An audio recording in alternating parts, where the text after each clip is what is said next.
Hi guys, my name is Diana and welcome to the July episode of InnoGames TV.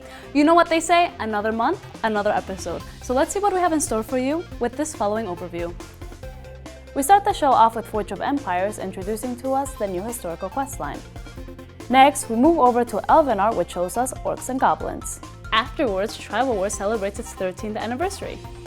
Last but not least, we end this episode with the West and the winner of the video contest. Good day, boys and girls. I am Kai and this is T. And let me check my watch.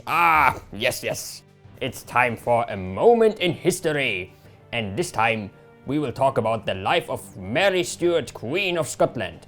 She became queen at the age of 6 days, got married a bunch of times, got divorced a bunch of times, and at the end she was executed.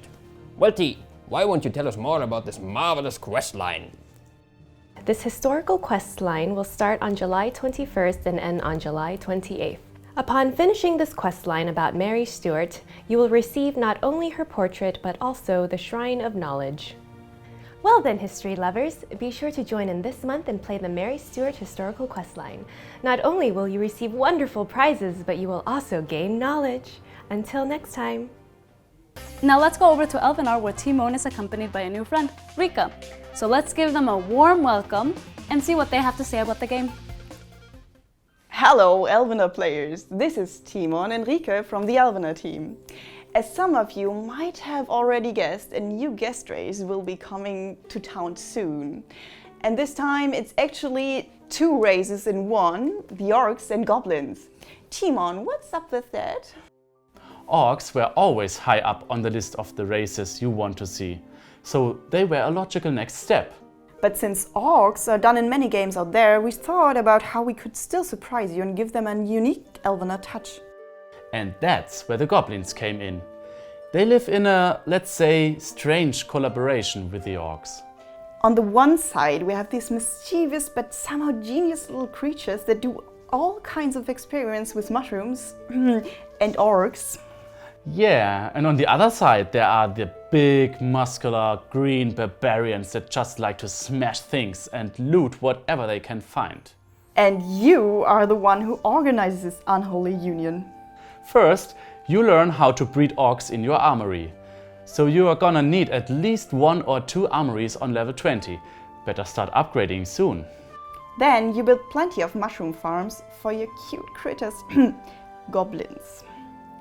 To grow special mushrooms with magical powers takes a lot of time, so you should select your productions carefully. And finally, you call your orcs to the new rally point and send them off to various adventures, equipped with the appropriate mushrooms. Magic mushrooms and orcs? Sounds like a big party to me. Well, that might actually be a good idea. But what could possibly come out of such a wild party? We are an economy-driven game after all. Resources and stuff, you know. Don't worry, we will find something. Okay, your call. Timon, what will happen to the orcs breeding armories once the orcs and goblins move on? They will eventually, right? Just like dwarves and fairies did. Yes, and of course, the armories will stay in your city and you can continue to breed orcs. I can assure you, you will need them in the future, in your city and on the world map. Phew, I just imagined what a horde of unemployed orcs would do to my city. Good to know that I will also need them in the future. So, that's it for today. Tell us your thoughts about the orcs and the goblins in the forums and keep an eye on our release updates, since you will be playing with the new guest race quite soon. Until next time, keep on playing! Did you guys know we have a teenager in the building? And no, it's not me, obviously. It's actually Tribal Wars, so let's go to Tomas to see what the team did to celebrate. Hi, I am Tomas, the junior product manager of Tribal Wars. We're currently celebrating the 13 years anniversary of the start of Tribal Wars when it first opened to players in Germany. We would like to say thank you to all the players who contributed to the game and helped us make what it is now, and this is why we prepared this small video to show you all the changes that Tribal Wars had. Tribal Wars has a rich history, and a lot of changes happened during the 13 years. It actually started without a graphical map, and waited a couple of years before getting a graphical overview. This overview changed a couple of times before becoming the one we have now, even if we know that some of you are not using it. Trouble Wars opened to different countries, and as the company grew, so did the game. We made a mobile version, we added the quests, and different victory conditions. We also started with events and improved those with time, being now able to run them for short or long duration and have a couple of different ones. We implemented the inventory to keep the items you earn, and a casual world if you want to play in a more relaxed environment. Our latest change, that some of you might already experience, is our brand new Paladin system. So, this is the overview of the changes we made in the game. We're still actively working on Trouble Wars, and we want to make sure that you have new challenges to face. We might even have a new building coming up soon. We hope that you're going to enjoy the activity that we have planned for the birthday. See you soon in the game! Thankfully for you guys, we're not the only ones making videos. Actually, some of you guys took part in the West Video Contest last month, and we thank you guys so much for that. So now, without further ado, let's see the winner.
So that was it for this month's episode of InnoGames TV. If you like this episode, don't forget to subscribe to our YouTube channel and like us on Facebook and Twitter. We'll make sure to bring you the latest news on all your games. And don't forget to leave comments below. Bye!